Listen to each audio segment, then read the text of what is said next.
here to help us avoid some of the negative effects. Certified life coach, Dr. Dawn Paul. Welcome back to the show. Yes, thank you. I always love being here. You know, this is a double-edged sword for me because I do find myself in a time where I'm constantly checking, and I know we have to do a lot of this for work, but you just get sucked into it. You don't realize. Yeah, it does. But is it affecting your self-esteem? In a negative way. So that's the big thing I tell people to be on guard for. But how might we know if it's negatively affecting our self-esteem? Because for a lot of folks, you know, you post a photo and of course you want people to like it. You want people to follow you. You're saying that that desire for validation is maybe a red flag? Yeah. So for instance, if I see Derek has had an amazing transformation. He's got these muscles and he's working out for the summer. If I see Derek and I'm insecure about myself, then that's a red flag. But if I see Derek and I say, if he can do it, I can do it. You know, so if it affects you in a negative way and you feel less than, then that is a red flag. Also, what is your purpose for posting?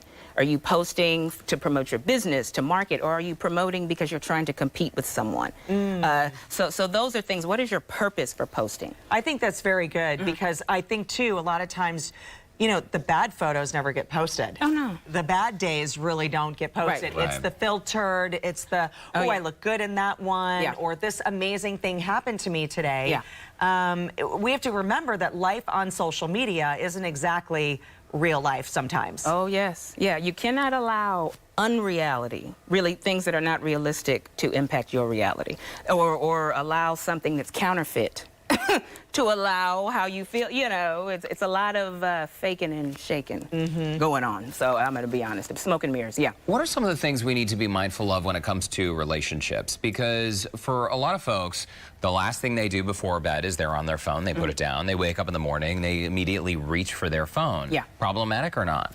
I think it's causing a problem in your relationship, definitely. Because what can happen with couples, we always talk about singles are impacted by by social media. You see these happy couples, you feel less than. But if you are a couple, if you start to be on social media and you're comparing your relationship to what you see, and then you start to bring up to your partner, look at what they're doing. Why aren't we doing that? That's a problem. I say turn it off. After 8 o'clock, 9 o'clock, it should be you and they. You got to keep that out. Is there anything really going on between the hours of 8 to when you wake up that if you miss, your life is going to shatter? No. That's a good point. So you have to think about that, too. Don't compare your relationship to what you see on social media. A lot of that is smoke and mirrors. Absolutely. And what about how real people should be? Should that involve, you know, sometimes you read things on social media and you think, oh, I can't believe they just said that about the fight. Like people who air all the dirty laundry? I mean, you know, less is more, right? I think it depends on what your brand is. Okay. Dr. Dawn doesn't post that negativity, that kind of stuff. You know, you all don't do that. For some people, it's what they do. They give the tea of the day, you know, all that. You can be real, but you have to understand you're allowing people in the cyber world who you do not know into your personal space. If you show your kids, we all love it. We're great if we're friends, but you have people in the cyber world who you don't know who you're allowed. So be careful of how real you are, because you could be allowing people in your space who, I mean, I've had friends that you get DMs that are threatening and just those, but you posted it. You allow people into your space, expect some things are going to happen. Everybody who's on social media may not be in the right place. Yeah, keyboard queens. We know a lot of those. And just some quick final thoughts. I mean, you say, Dr. Dawn, we should be posting for purpose, not popularity. Yeah.